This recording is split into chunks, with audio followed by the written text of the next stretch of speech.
My name is Peter. I'm a co-founder of Humn.ai. Our mission is to improve safety for commercial fleets through data-derived risk management and incentivized through dynamically priced insurance.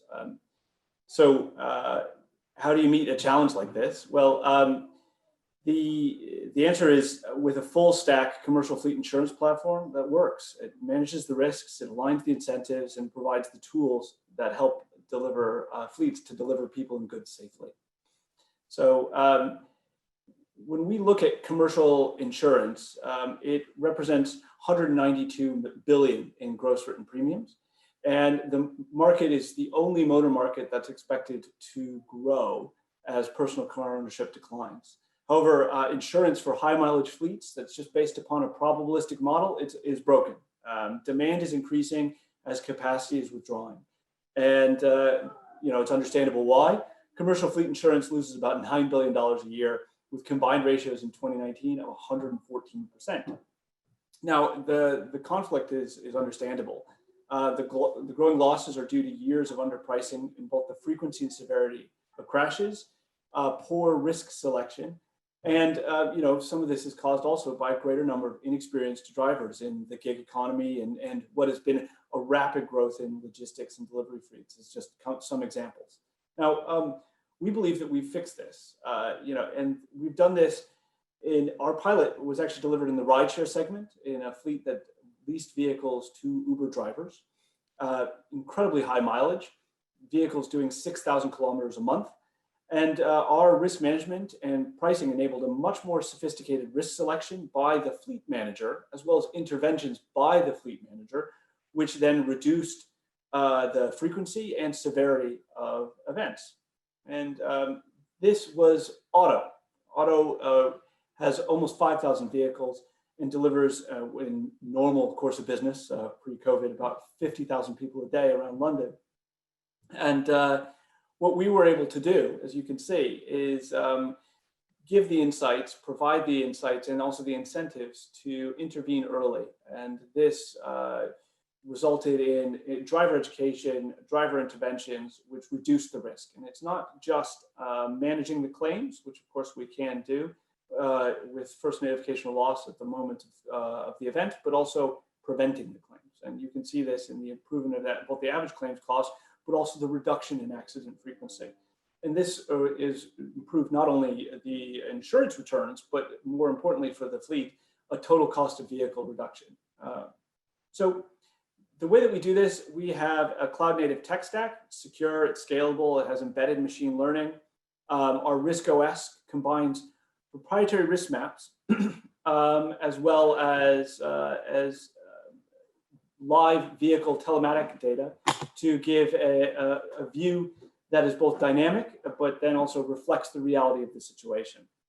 And examples of this are mapping. So our mapping can use satellite imagery, open source information, as well as what the drivers actually observe to create proprietary risk maps that actually predict where accidents are likely to occur, give greater weightings to those locations, and then as the driver passes through it, then score the driver based upon their interaction with the environment.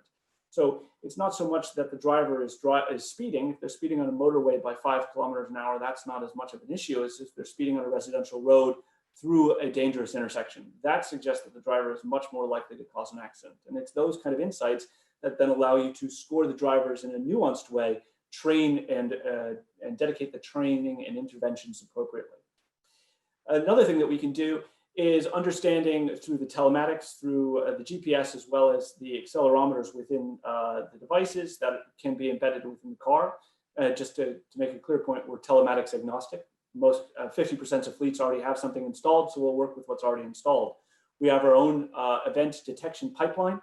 And for this example, this isn't actually an event.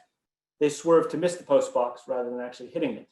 Knowing what's the difference between a miss and a near miss, or actually a kiss and a near miss, is very important because the near misses are actually one of the leading indicators of those who are likely to have high severity events later on. So these nuanced insights then create a variable price policy. In commercial motor, in most modern motor policies, usage-based are the table stakes. You have to be able to do it by kilometer, by second.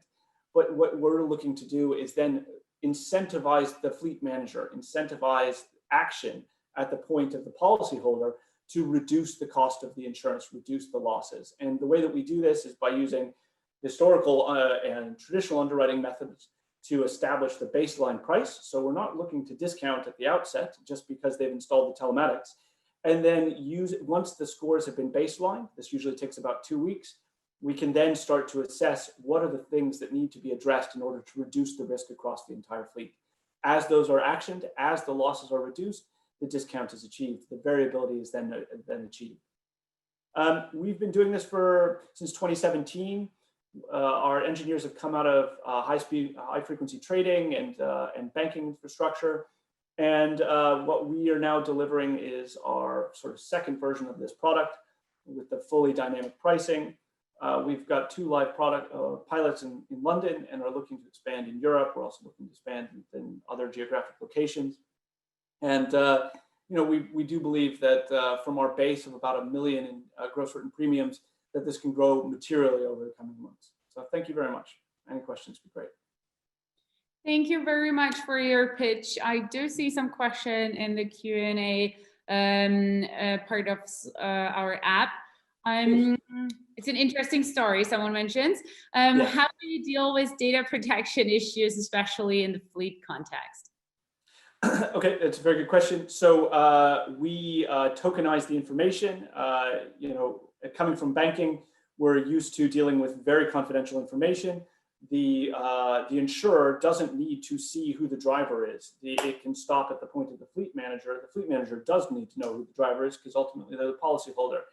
The individual's information is then tokenized and can be forgotten. So we can burn the token, and that data then becomes anonymized, though we can store the raw event data to use for machine learning later on.